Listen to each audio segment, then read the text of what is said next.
Our top tier teams rate a lot higher than some of our middle to lower of the pack. It's just going to be the Orianna, no surprises there, no real shock, and we obviously do hope that this isn't answered by Azir, but I am... Or Zyra Khan. Yeah, I'm not feeling too great about it. The Senna does actually get picked up, so in that light, the Nautilus makes sense, and I will not speak, because if I speak, it will be pretty... Caitlyn Lux responds to the Senna as Carry is shaking his head. Probably about something else, I would imagine.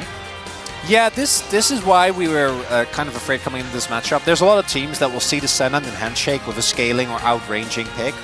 Lux Caitlyn does outskill, but it's also one of the most oppressive lanes that basically doesn't allow you to make any mistakes. So, Samver and Polu in their first game going up against the Caitlyn Lux of... The Jarvan does get selected. And as you mentioned, Zeus with the blind pick. Will he just go towards that Aatrox? Or will we see something else? And what is Owner playing? Especially with yet another jungler taken away. I think Poppy is probably fine. Briar is not. It's not real. Oh no. Oh no. Zeus saw that King got a lot of attention. He's like, no! Not allowed. Not another one. Not in this match. Yeah. I'm going to be feeling a bit rough about that one. Again, T1 follow the trend. It's going to be Poppy or Sejuani. That's mostly what we have been seeing.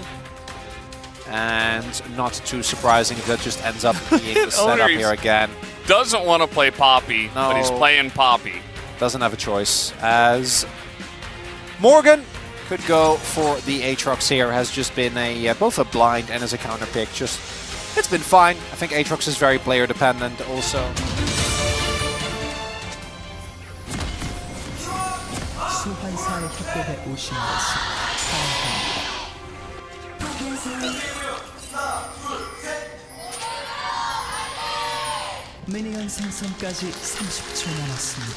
Fados, I just want to make sure. Did I hear some disparaging comments towards AD Cannon? In what you were like, oh yeah, sometimes T1 take risks. Are you trash talking Terminus Cannon? So, yes. Oh, I can't believe you would do this. Unacceptable. Yes. I would. I almost forgotten about that. Yeah, I just had to remind everyone that it did happen. That's not the only example, but... No, there's more, but that was my favorite one, personally. Yeah. Faker's just going to say hello here. Gideon by himself. Of course, he just wanted to come in here and put down a ward. And that he will. Owner going to go to his Raptors, probably. As you do.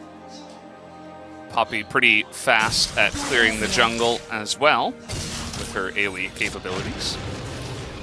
And Gideon's going to get some help here, actually, from Morgan. So, nice little leash there. I do worry, you know, again, I wasn't sad about the Cassante because I don't think he's strong. I was sad because I think he's too strong.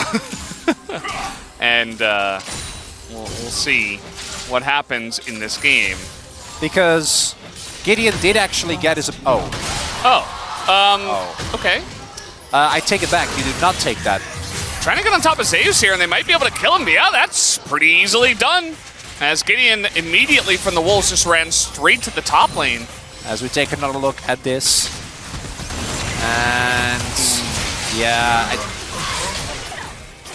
you're a level down and carry out... Like, you'll still get bullied. It'll still be a tough laning phase, but... Okay.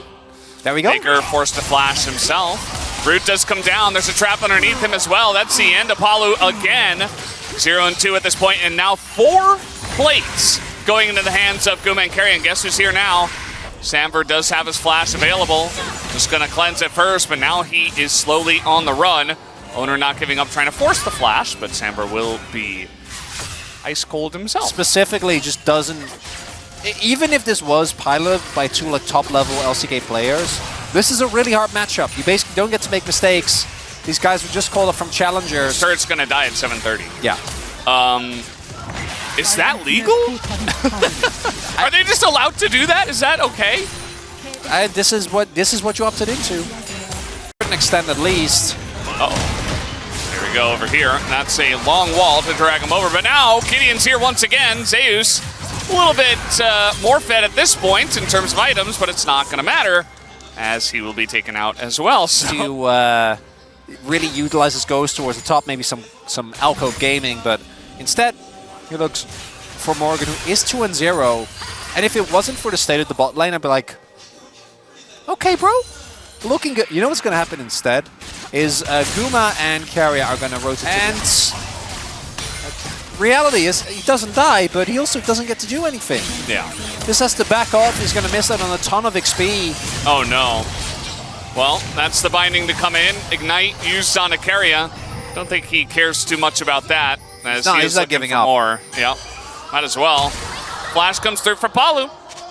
As, again, he will live, just like Zember, but again, that turret's going down. Yeah, this might be some of the highest amounts of plates take. We might be on some record tracks here, Veldas. I'm not going to lie with this Caitlyn Lux.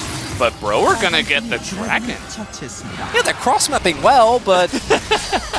Yeah. Well, it's not going to go down just yet, but on the next wave it will. As you do see that Zamber has gone mid now. And that's something you can do on the Senna. You don't have to stay in this lane with the Ornn.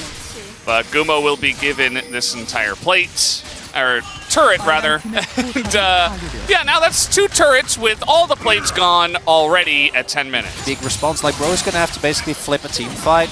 But with so many sums available, your execution is going to need to be flawless. I mean, you've got Ornn, you've got Jarvan. Yeah. I feel like at least force the summoners, at least like give them a little bit of relief in that duo lane. You know, put some pressure on. But, it's difficult. It's not an easy position where there's like a lot of vision control for T1 as well, just because the entire map basically is winning. Including the mid lane. Faker ahead about 20 CS. I know this entire game has been about the bottom lane, but does deserve noting. As Morgan is pretty far behind here. He is going to be all-outed by Zeus and nearly just taken down, if not for everybody. Once again, just piling into the Cassante and taking him out. Zeus now 0-3. And now Faker coming on in, and that will be Carrier to take a kill in the trade. Well, that's a lot of flashes that were just pinged. Hey, they didn't get every plate. True. You know, they only got 13 out of 15. Only 13 out of 15. I mean, the game isn't over. If Breon gets to, give or take, 35, 40 minutes, yeah, that's a team comp. Sure you do. We don't have Hex Tech or Infernal Soul in this game. New Soul? New Soul. New Soul, new us is Gideon. Can he steal it? No, he cannot. I was ready for the handoff, Veldas. It's Cloud Soul. Just thinking about how quick Carrier with Slay, Shirelias, and Cloud Soul is going to be. Well, they are going to press their buttons here. The Jarvan goes over the top. Faker does not have Flash, and you know what? They're going to get him. That's a nice little pick off in the mid lane. The Rift Herald is doing insane amounts of damage to that mid lane, by the way, as now they've got another. They've found Owner, as a ton of burst damage does come out here, though, from the bottom duo, and they do take out Karis. It's been a lot of PvE. It's been a lot of stealing of jungle camps, taking over the entire map, taking every objective. And that is what T1's comp is doing with Caitlyn Lux specifically. So Carrot did go for Morello, so you can argue that is not a very efficient use of gold. Does have Ghost and Flash. He's on Vision. Press that Ornn button. There we go! All right. You're going to force the Flash. Oh, the predict! The predict from Paulo. Oh! They take it down. Karis with the kill. Huge. That's how it starts, Veldas. Uh-oh. Wait, Binding comes through and Gideon's down. And now we got a Shockwave. Everybody's flashing away, but the Sun Turret is up. Gonna help out with that. Carrier really just has no chill. Flashing on in. And they're not quite able to dive this turret, though, so that'll be the end of that. That's how the comeback starts, Veldas. You get the kill, you get the shutdown. Karis' itemization gonna get accelerated. It's only a Cloud Soul. To Caitlyn Lux, which did not do them any favors. But you are right. Chronicler, there's always a chance that if T1 are maybe a little disrespectful in their play, or if they don't, if they cut some corners or something like that. As we know, T1 are going for the Baron here. Bro do know about this as well. Look at Owner's ultimate. Gideon can't be allowed near this pit. Yeah, and he was on vision there for a moment. Palu with a nice angle on the ult is going to draw some people over to try to deal with him as T1. Still vision in that pit, as now the knockup's coming in. Karis is just, oh god, he's 100-0. Goodbye. As he will go down, and the turn finally comes through from the side of T1, as they will respect this one. Nice knock up here from Owner. Deny on the dash, and that'll be a second kill now for T1. And we'll see what T1 wants to do. Might try to push on here. Wave is coming in. Or whether they decide to go towards the Baron anyway. Doesn't look like that is on their mind right now. Instead, going to push. Health bars are a little low. Faker is tanking. Yeah, they're just pushing through the turret. They don't even care. They got that root onto the horn, and they were following up on it. But it is just going to be the inhibitor going down. As Zeus is still getting in there, just trying to take out Samber. And that was not going to work. Limits. Calm down a little bit. Now, what I'm wondering is, Cassandra is dead for 30 seconds.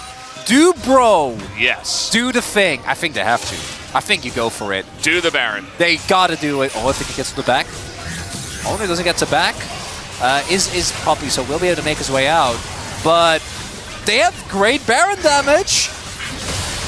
Jarvan flag in his ear. I mean, yeah.